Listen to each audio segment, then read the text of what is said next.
first viewer. They was just like, man, I really like the Yatta these. It's just like I gotta tune into this. Hello. All right, so guys, we are now live on Facebook And YouTube. There we go. Yep. So today, Shelly, we have our topic, and again, like I said, guys, this was like a second Yatta debates that we doing in 2 Yatta debates that we doing in 1 week. So congrats to you for that.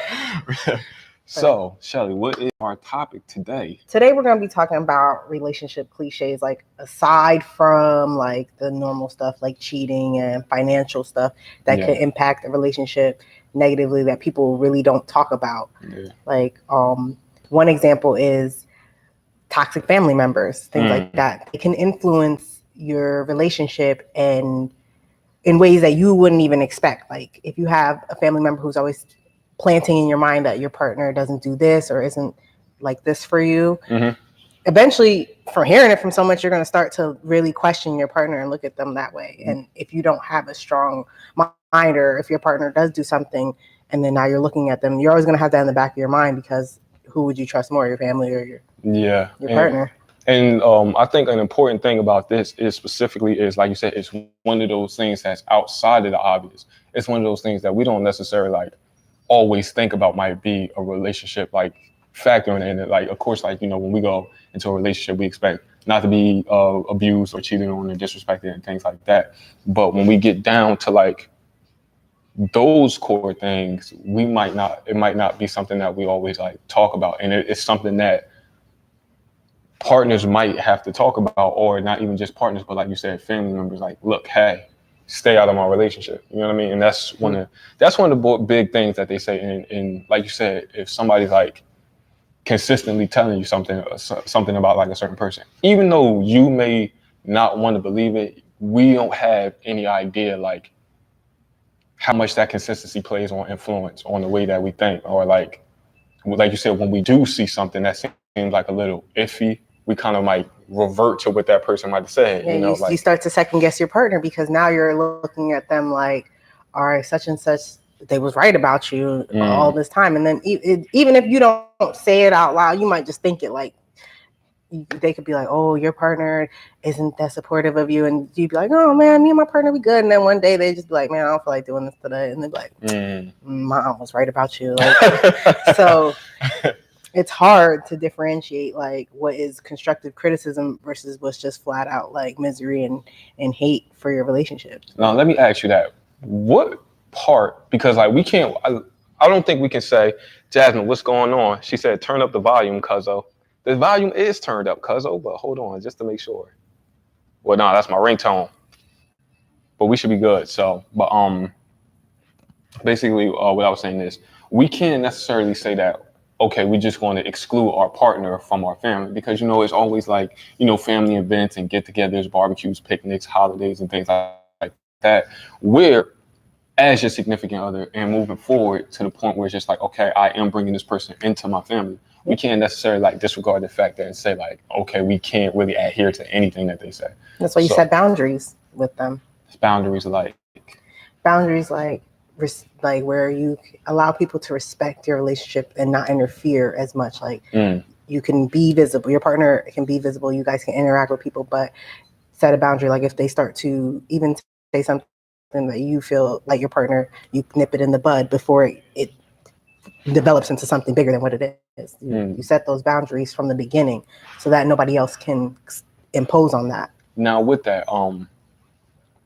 and do you think there's any situations where you feel like you can communicate to your family members like what's going on in your relationship, or do you think that's just like prohibited? Like it's just like something like you should keep things that go on in your relationship within a relationship? Or do you think there's like some sort of like kind of it depends, whatever you want to play back to you, because you could tell your family something about your partner, forgive your partner, but they may not forgive your partner. Like you could be like, yeah, they did this and that to me, and you guys work through your issues, but your family's still stuck in that mode of what they did, not what you guys did to overcome that. So yeah, and one thing that we also got to do is that like understand is that when we say that, we're giving them one side of the story. Yep. You know what I mean? So like they can only really project and like really think and really process things from that one perspective. you know. So and of course, like you said, they're gonna side with you. You know what I mean? So it's just like, oh, you just like you dealing with this bad person, like just get away from them. They crazy. They this, that, and the fourth. But I think even if we do talk about it, I think we should. How am I trying to say it? I think we should like approach it from a standpoint where we're not bashing the person or saying that the person is doing this, but we're saying like we're going through this. You know what I mean? Like if even if you do need like consolation in the person and talking to her, you can say like we're going through this issue. Yeah, just be as objective as possible in the situation, not try to, make it seem like one-sided, like try to paint the whole picture, like do the whole spectrum of everything. Yeah. Don't just like give one of it to everything. And that's another thing, like what are you willing to share? Because the whole story might not be pretty, so you might just want to. Yeah, and I mean, sometimes it flips backwards on you. Because I remember, like, I was talking to my mom, and she was just like, "Well, why does this keep happening to you? It must be something wrong with you. Like, it can't be all of them all the time." And I was just like, I'm like, yeah, and like I kind of had to like step back and take that criticism and like build on it. Cause like it was like she was absolutely right about that. Like it wasn't always like even though I might have like presented the issue, like when I step back and look at it, I'm like, well, I played my part in this, and like and take responsibility and like be held accountable for those things, you know? Yeah, that comes with that too, with the family's accountability, because if you're going to tell them stuff, you have to be accountable for what you did on your part too. Mm-hmm. You can't just place the blame on somebody else. They did this and they did this and then that, and I just can't take it no more. So I remember another thing that you were saying. That's one of those things that's not necessarily like an obvious thing, but something that might play a huge part and we're not realizing it. Body image, and I wanted to get that from like your perspective, because like I'm going to say like this, it's not really something that like I felt like that I've dealt with like too critically. So I would like you like to explain on that part. Like, what do you mean as far as like body image? Well, in certain like especially long-term relationships, like we change, our bodies changes, we change, like look in one way, and then as you get comfortable and in the relationship, you change. Like you when you're in the relationship in the beginning, you get, as a girl, as for me, you get all done up, nice. You might have been in shape, and then you may have kids, and then your body changes, and now you don't feel like the same person anymore. And if you don't have a supportive partner who's there with you, you may become depressed and things like that. It's just like stemming from like a man's point of view, like how can we help that? Because it just seems like at times, we might say certain things or like try to give like compliments, and like I've had this happen to me before, and it just doesn't seem like it's well received. Like it's just like, oh, thank you for the nice words, but it's again like we understand that like you have to feel that way about yourself, but it's just like from us, like depending on how invested we are into it, it's just like you're always going to be like that beautiful person. You know what I mean? Like, and that like sometimes you just have to be there for the person. Like no matter how many kind words you can give a person, if they don't see it or believe it, it's never going to be received. Right, they have to feel it, believe it, and things like that. And that's why the body image thing is hard, because you might see this beautiful person, but they might not see the same person, and they need to just feel like, they have somebody who they can lean on in that time, in that dark time. And a lot of partners can't comprehend that, because they're like, why? You're fine. Like, you're fine. But that person might not feel like they're fine.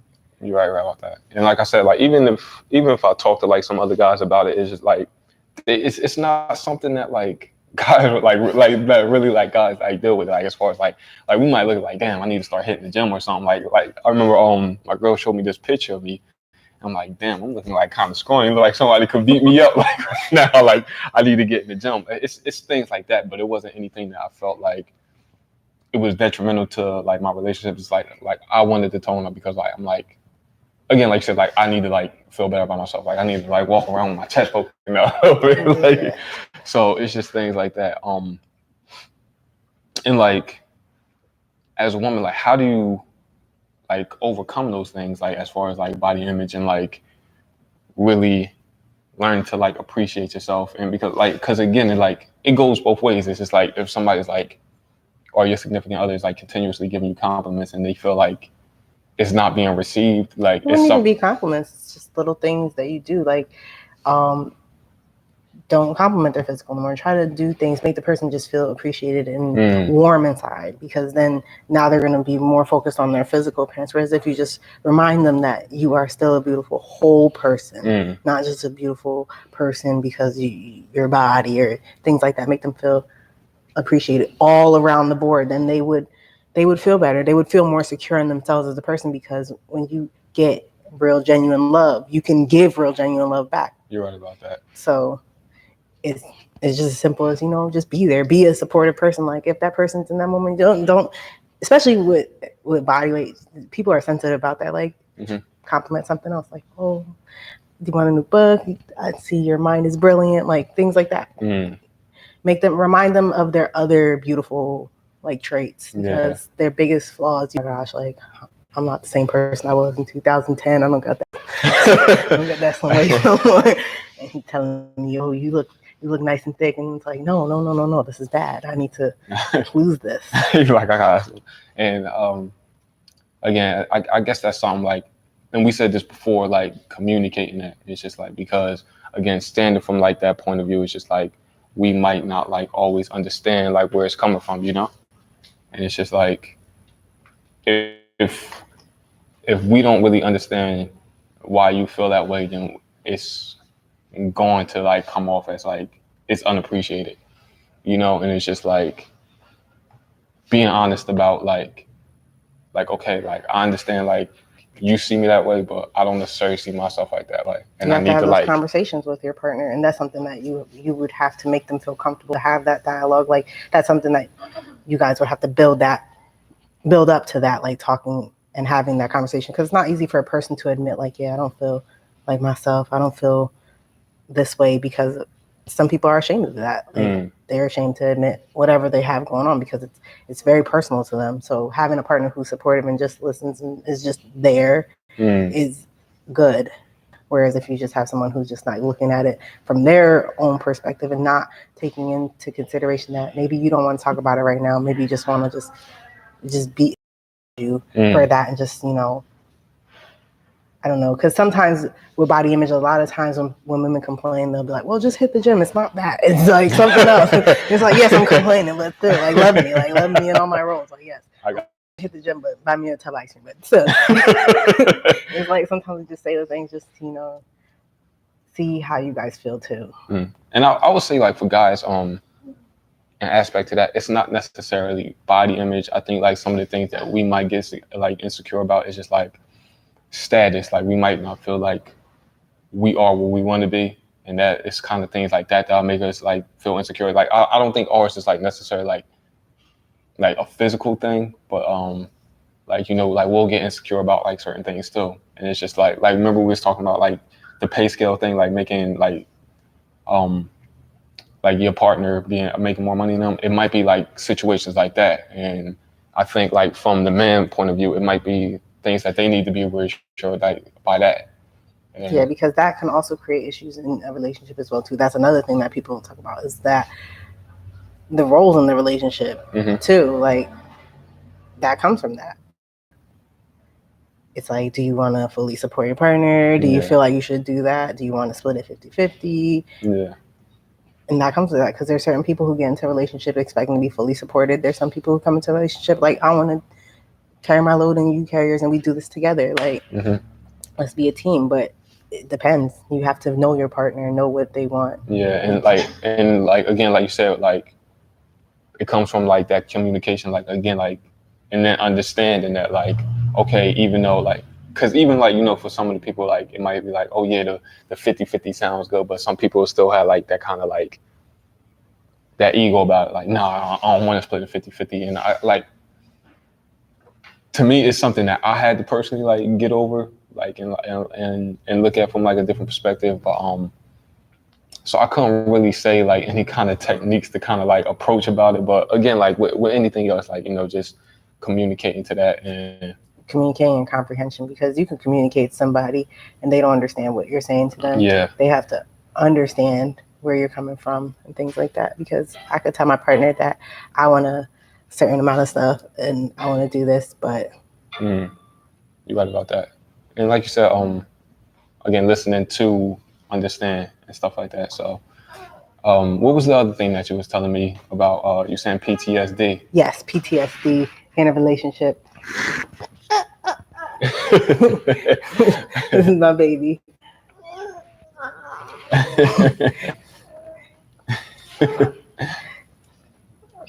People can develop they could have PTSD from their childhood, or they could develop it in a relationship. Like, and dealing with a partner who has that, it's hard because you might not know what triggers that person. And if they're triggered, a lot of people don't know how to deal with people with PTSD because it doesn't just present itself in one way. So, and with that, like, what do you think, like, because again, like you said, people aren't always like comfortable breaking down that barrier and really like explaining like traumas. Like it's really hard, like sometimes reaching a person to that level. And that's why you just have to be there. A person's going to be comfortable with telling you what they want to tell you. They're not, some people aren't going to fully give you the full scenario of what happened in their traumas, more so just like be there for me in that moment. So these are things that we don't necessarily address. Like, you could have a partner who has PTSD who has nervous breakdowns because they see certain things, and you might not know how to deal with that. And now you're in a scenario where you can't help this person cope because you don't know how to help them cope. Right. And that could create a problem because later on you could look at it as like a nuisance, because what if the thing is constantly triggering them and you can't figure out why? You can't help. What past traumas are like, let's say like cheating and abuse and things. Do you believe like it's necessary for a person to kind of like take that time to themselves? And so, like, not to put like a time limit on it, but like, do you think like a person should not necessarily like really engage, like they engage until they really come at like a place of peace within themselves? Or how do you feel about that? I feel like if you feel like you're ready to do that and you're willing to learn how to cope with those things, you can get into a relationship. But if you're unwilling to at least try to learn how to cope with your things, I don't think you should get into a relationship, because then you're going to hurt other people unintentionally, because you might cause that your partner PTSD from what you're doing, because they're going to feel like they couldn't help you. You're right about that. Like you start seeing, like, again, you might like start hearing things that they say that happened in a past relationship, and they end up like putting it onto you. You know what I mean? Like the same exact thing, and it's just like you're like, and you'll step back, you're like, hold on, you just told me so and so did X, Y, and Z, and now you're doing it. Like, like it'll be like certain situations like that. And like in that taking that time to yourself in that process, like, what do you really think should be done? Because like some people, like, when they get out of a relationship and they get out of that mold, it's like, depending on how long the relationship is, they might be so accustomed to having someone around. Like, what do you think are like some strategies that they can do or work on to like really say like, okay, I need to take this time to myself, but not just take this time to myself, but like really find out what to do, how to approach it, and how to get over this past thing? Because it's like sometimes like you might take time, but you might like take that time in depression, you know, and not necessarily like really be addressing the issue and things like that. So I feel like you should, if you want to be a better person as far as like dealing with your PTSD, go to therapy. It's not talked about, but go to therapy if you want to heal the right way, or find some way that is a healthy way to cope, not like drinking, smoking, and things like that. Find a healthy outlet. Some people color, some people do things like, and you can incorporate that with your partner. Like, just find healthy ways to cope with those traumas and things like that, because if you don't, it's going to just manifest into something worse than what it is, because now it's projected into your relationship and it's way worse. And you can encourage your partner, say, let's go to therapy together. Even if you guys can talk together, do counseling together. Some people are embarrassed to go to therapy. They think that it'll make them seem like they're crazy, and they're not crazy. You just have to find a way, an outlet to get those things out, so that they don't come out in different ways, because that's how they usually do. They come out in different ways. You're right about that. And one thing I think that and this is something that they said, that's like, your partner can't necessarily like be your therapist. No. You know, like They can't carry your emotional baggage for you, because we all deal with our own issues and things like that. And it's unfair for someone else to put all their emotional baggage onto you and expect you to heal them, because they don't know if you need to be healed as well. Your trauma may not be as deep as theirs, but you still have your own things that you have to work through and overcome. And it's unfair to a partner to do that to them. You're right about that. And Jasmine says, most people that have PTSD or insecurities be in denial and build a wall up. And this is true. That's very true. And this isn't even people who necessarily even deal with PTSD, but even being in breakups. Like, the moment we get into a breakup mode, we instantly put up that wall, like, because we don't want people to get that close. Or which, like, even in myself, it might be, I might feel like I'm opening up, but like I might have a barrier up that I don't even know about, like, because especially in my situation, because I was so accustomed to, like, not getting too deeply invested, you know what I mean, like, and not being conscious of it, you know what I mean, like I've been in, like, relationships for, like, years, and, like, still kind of, like, had that guard up and didn't even know it. Yeah, I can relate to that, because I feel like I'm a person, I don't like to be too vulnerable to the point where somebody can really hurt me to my core. So I'll be a little standoffish, and I've learned that that's not a good trait to have, because shutting certain people out, you miss out on certain things. And sometimes we have to take that risk of letting your guard down. It's like, if you get hurt, you move on, you learn how to cope with it. Like, you find your coping skills. But if you're dealing with a partner who's always going to have their guard up, like I said, you have to learn your partner and learn how to put their guard down. That's true. Like, you have to make them feel secure enough to want to put their guard down, because in other relationships, there may have been things that happened to them that, if you trigger them now, that's reminding them of that past hurt. Like, I was in a domestic violence relationship, and certain triggers for me are people yelling at me in relationships. I can't handle that. I just shut down, and I'll just either leave or I just remove myself from the situation.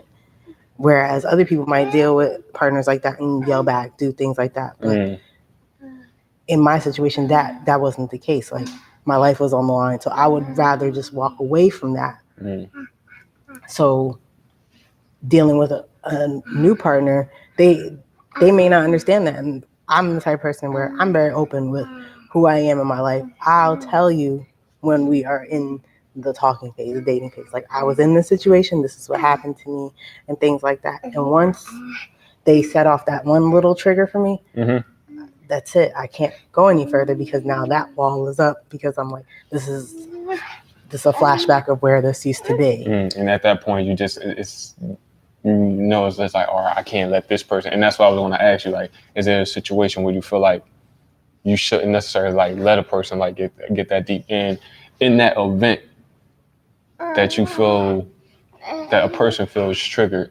Do you think, like, that person that they're involved with, like, should you, like, take some time, like, even though, like, the wall is up, like, take that time to, like, give them a chance? Or is it just, like, an immediate red flag, and it's just like, if it's in the beginning stages, get rid of it, because what happens in the beginning phases will ultimately be the demise of the whole situation.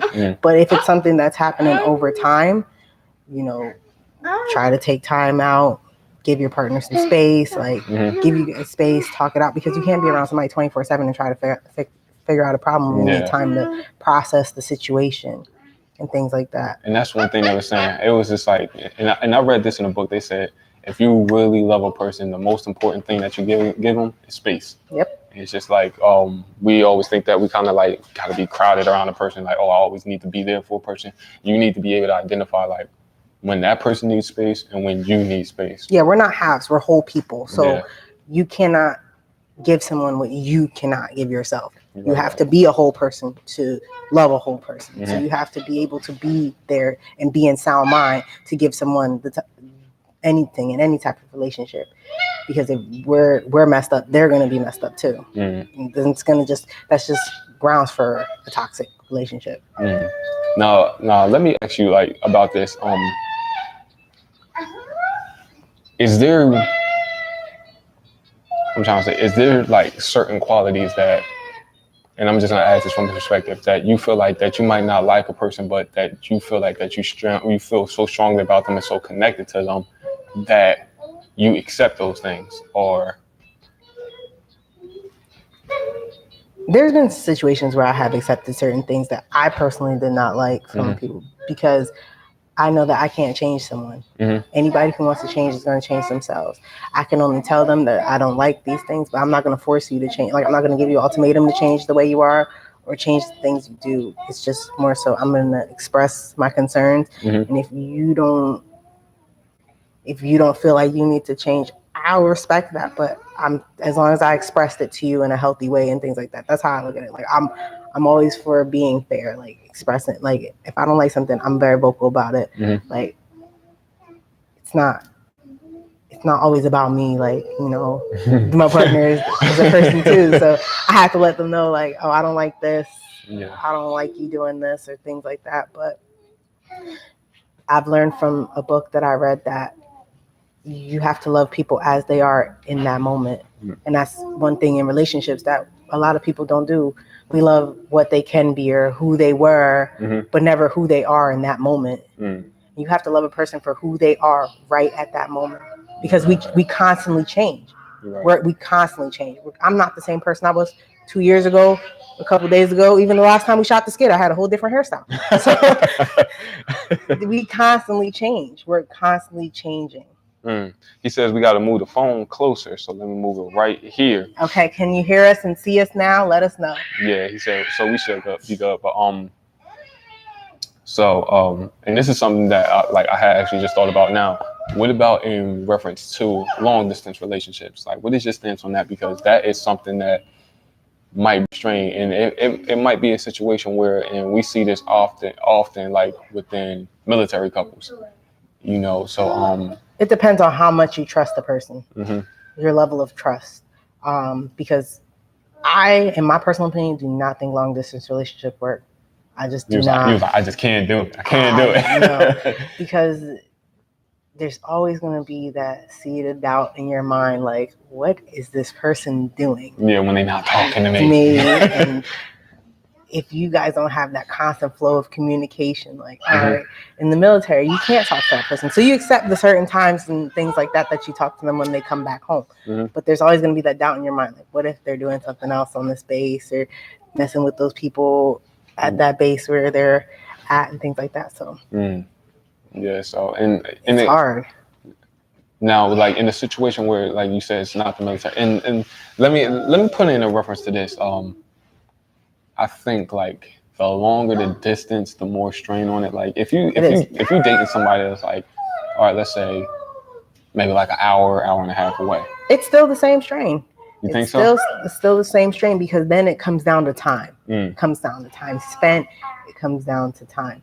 And if you feel like you're not getting the adequate time that you spend with your partner, like, all right, in a long distance relationship, if your partner lives, like, say I live down here and my partner lives in North Jersey and we see each other on the weekends, what if one weekend I just decide I don't want to go up there that weekend? Now my partner's going to be like, why don't you want to come? This is our time. Yeah. And it's very stressful. And then a lot of times, in those things, social media plays a part in those things too, in those long distance relationships, because that might be another way that you guys communicate. And they might see you communicating with other people and think, oh, this guy's from her town, her hometown. And he's always commenting on her statuses. She might be messing with him. So it's hard. Like, you're right about that. You got to really trust your partner. Like, I feel like y'all should at least been together for a while before you decide. But just to start off in a long distance relationship, I wouldn't do it. Now, personally. Now, let me touch bases on that. When you said, what if it's a situation where you do have that time invested? Let's say it's like 3, 4, 5 years, and it boils down to a point where it's just like this person, like, let's say a job opportunity. This person says like, okay, like, I have to move away, and like it's like a kind of like go now situation. It's just like I have to take this opportunity now, and you might not necessarily like have the preparations for it. Like you might not be able to move your life all the way up to like this other location. What's your stance on that? If you guys have that trust established from your relationship and the foundation of the relationship is strong, it should work out just fine. Because then ultimately the goal is for you guys to be back together and So that would be working towards that. It's more so like a plan in place. It's like, okay, we know that like at this point in time, it's just like. But starting off in a long distance relationship, you don't know who's gonna move, who's gonna sacrifice where they live, their comfortable zone to move to where the other person is gonna be. Are you guys gonna meet in the middle ground? It's so much like what is or what to do, and it's like hard because you might like where you're at, where you might have things in place where you are at, and to uproot your whole life to live somewhere else, it might be hard on you, whereas you have to expect the same of someone else in a long distance relationship. So I personally I wouldn't do it unless we're married and you going off to work or going off to school, and that's fine because ultimately we're gonna reunite, be back together. Or if you go down to school somewhere far, we might pack up, make a plan, place, save money, and move down to where, if that's where you want to be. So, but as far as like starting out, no way. Like I can't date someone in California. I can't date someone in Canada. You looking, you just like, where you live? No. No. He says, I feel like you're looking to. He says, I feel like if you're looking to marry a person, you're in a long-term relationship with, it's a waste of time. Now that's interesting. I mean, see, I don't know. I can't say, and I'm gonna say this from my personal stance. I don't know. I just don't know. Like I kind of, as far as marriage, like looking to marry someone that was the point of being in a relationship. Like and even more so in long distance, because it's like, again, it's just like they say this. It's just like you don't really know a person until you move in with them, and like if y'all can't get past that stage, like if y'all can't even get to that stage, then like I feel like then it's like because you're not gonna know them. We all put on a good show when we're home on FaceTime. I can go get dressed up and stuff. Yeah. When I'm home, wig off, chilling in my pajamas, I'm a whole different person. Like, and I'm comfortable, and that's when you really know somebody, when you're comfortable. Yeah. And if you're dating with no purpose, why are you dating? Like, and I'll say this: a big thing that we learned too is like how to deal with issues. It's like, because again, like if you go through some like issues with somebody in like the dating phase, it's different because like that person's not around. So it's just like, all right, I'm gonna take my time. I'm not gonna speak to this person. Calm down, da da da. But it's like it's different when like you in the same space as that person, right? And y'all have an issue. You guys learn problem solving skills. Yeah.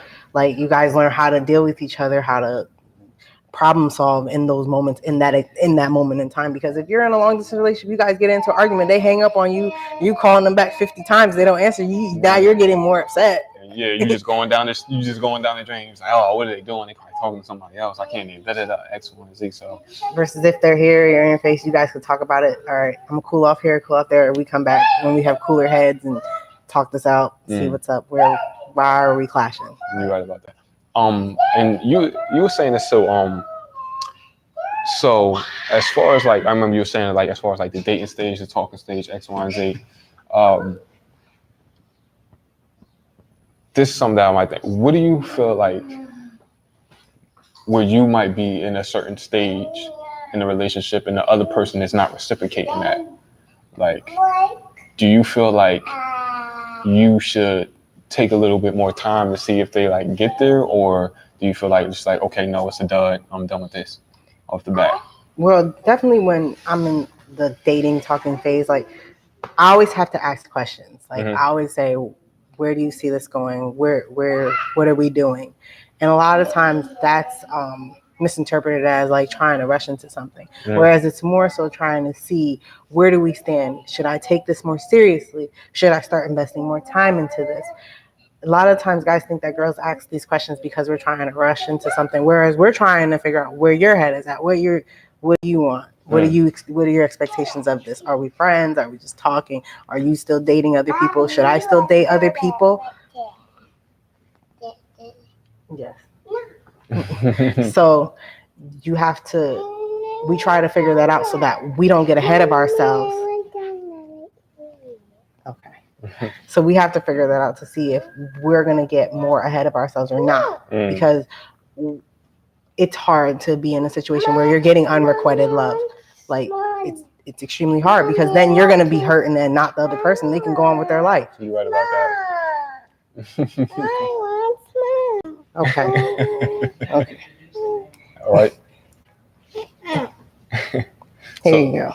so let me ask you, with that, do you feel like it's a point in time where that takes place, or is that just like based off like how you feeling? Like, is it No, like you definitely have to have that open communication. You have to be willing to have that communication. Sit down with the person who you're going to start dating, because if you just go into this thinking that, oh yeah, we're dating to talk, and they could be talking to somebody else, building a relationship with that person. You could just be something to do when there's nothing to do. So you have to have those conversations with people. Like a lot of people, when we're dating, we just date and just go with the flow. You have to establish, like, what are we doing, where are we going, like have some kind of structure to it. Like, what are you guys doing? Have that open talk. Like, you're right. It's just how it is. If we're going to be adults about it, and you can't, we're not, this is not high school no more. We can't, date one week and then break up one week. You gotta have some kind of structure to it. Especially, like, I'm a mom, so I gotta know, like, what's your game plan, because I can't have everybody around my kids. Like, what is your game plan? And like you said, like, and like making that decision to, like, break down certain barriers. And then Jasmine says, like, for instance, if I uproot my life and come where he is, we need to be engaged or married or something, because that's a big move. And that is like, that's the truth. Yeah, like, because it's just like, see, I like, I don't know. I'm like half and half on that, and because for the simple reason I say this, it's just like marriage is not going to, like, people think it's like a level up, like, no, it's not going to change any dynamic of the relationship. If you guys are not at that level where it's like, marriage is a business. It's not. It incorporates love, but it's a business ultimately, because you're sharing assets. You're sharing. If your partner's credit score is messed up, now you got a messed up credit score. So you have to take all that into consideration. That's why, like, a lot of people think, oh, marriage is just like, oh, we're gonna get married and just do this. No, marriage is like a business. So you have to take that I say take marriage very seriously, and a lot of people do not take it very seriously. But there are people who do take it seriously, and that's why I respect people who have really long engagements, because it's a planning of what we're about to do, fix our lives up and things like that. Because once you get married, you're no longer a solo person. You are a unit now. You are addressed as one unit. You're right about that. You are taxed as one unit. Okay, here, put your headphones in and call Dad.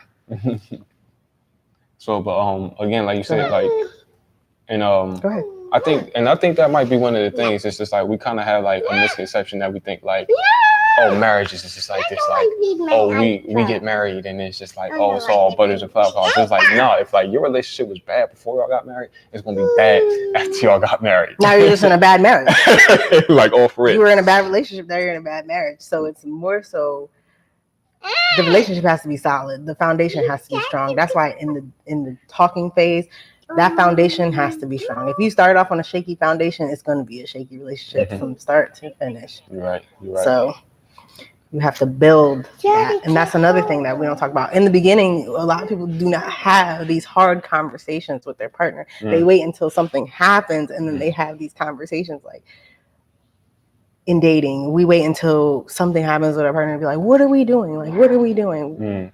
Whereas if you talk to them and say, what's your plan with me? What are your expectations? Where do you see this going in a year, 5 years? What's your plan? If they can't give you that, like, it's not going to be something certain right now. And I think, like, in this stage in our life, that's like more important than ever. It's just like, because like you said, we're not young anymore. So it's just like when we looking for, like, when we making that like choice that, okay, we're dating for a reason. You know what I mean?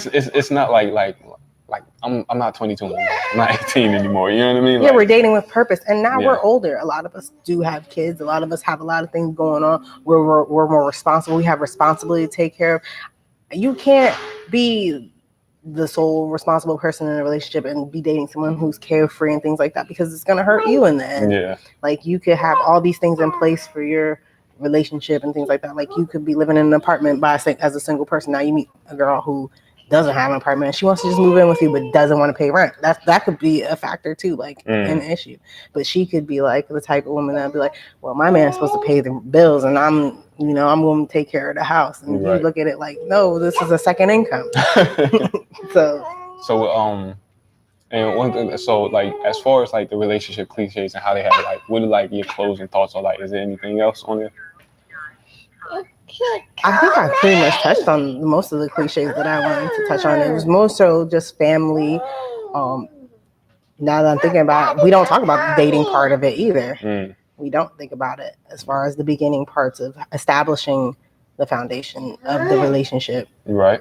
That's something that a lot of people don't talk. We just brush that under, and then we run into the same problems that we could have resolved in the beginning because we chose to be blinded by lust and things like that. You're right. And one important thing is like, it's not even always age, it's a maturity thing. It might be, you might be in a situation where like somebody might have just got out of a real long-term relationship, and they're not necessarily looking to date seriously right now. Like right now, they're just like, all right, I'm in a situation where I just want to go out, I just want to have fun, do X, Y, and Z, and then move on. You know, and it's just like, again, like you said, it's all about like having that kind of conversation, like you said in the beginning, because what we do is we start like creating expectations and a lack of, you know, like somebody in that kind of like mindset.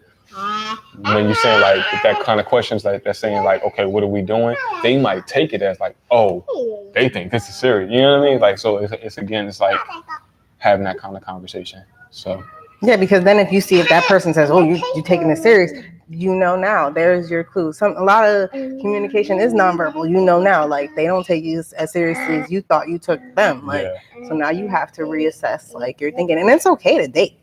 It's okay to date. A lot of people make it seem like it's not okay to date.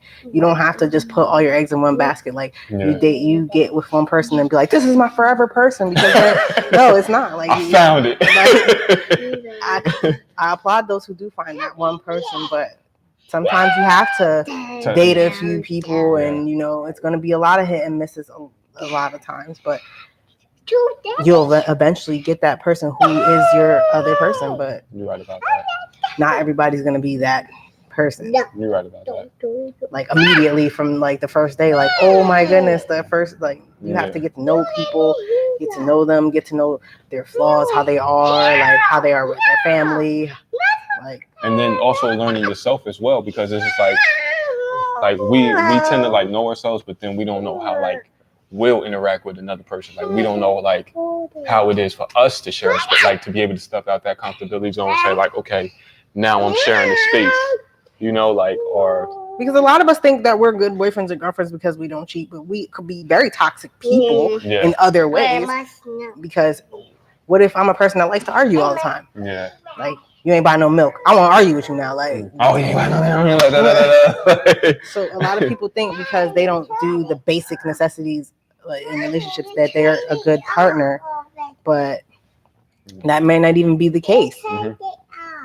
You could be a bad partner in other ways, and if we don't realize that in ourselves, you have to come into a relationship and make sure that you are aware of yourself. Know that, all right, I'm not perfect, but I will accept any change and know any flaws, because we can't tell ourselves our own flaws. Sometimes, like I said, you could think you're the best boyfriend in the world or best girlfriend in the world, but you might not be.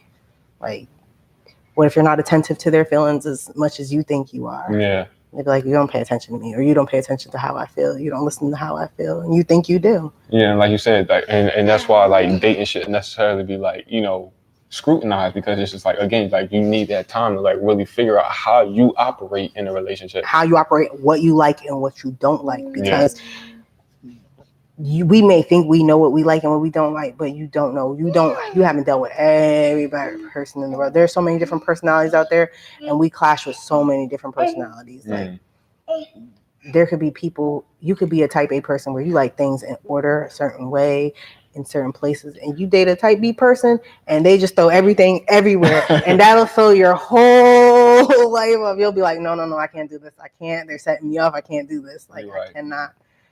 And you have to learn these things. You have to learn different things, what you like and what you don't like, and communicate that effectively with other people, like what I like and what I don't like. Whereas you're not trying to force yourself like on them, because then when we find out what we like and don't like from a person, we try to force them on them, try to change them. Like, I don't like you throwing your socks on the floor. Pick them up. Like, don't do that. Get these damn socks on the floor. Try to be effective. Like, listen, babe, you throw your socks on the floor. Let's go to Walmart, get you some sock bins. Put them, like, You can put your socks in there. You could throw them in there. Just make sure they're not on the floor. Like, try a problem solve with your partner. But a lot of people will just resort to like, I don't like this. Like, why are you doing this? Like, clean damn dishes. Yes, they'd be like, you left these dishes in here for 4 days. I watched you leave them in here for 4 days. Like, and Jasmine brought a really good point. She said, relationship cliches is that relationships are supposed to be easy, and that is where we get a lot of misconceptions. Yes, that is very true. Relationships are work. They're work. And a lot of people don't realize that you're constantly having to put in work. You can't just go into a relationship like, all right, I'm in a relationship now, that's it. Like, no, you have to constantly be conscious of things that you do say, how you interact with other people, how you interact with your partner and things like that. That goes back to self-esteem and stuff like that. You have to be conscious of your partner because they're not always going to be on their best. Some days you're going to have to lift them up. Some days they're going to have to lift you up. So you have to be conscious of that. Whereas some people are not. They see their partner in a funk. They can be like, what I do to you? Like, you got it good. Why are you complaining for? You're right about that. And Jasmine, thank you so much for that question. So guys, thank you so much because we're approaching like 50 minutes on this one. Yes. So Shelly, thank you so much for this debate. And Jamie, say bye to everybody. And to our special guest. You gotta say bye to the camera. Say bye. She's like, no. All right, guys, thank you so much for watching today. Until next time and next episode, stay tuned into Yatta Debates. And if you can check, everything will be in the link on YouTube. So feel free to go to YouTube, and we are signing off right now.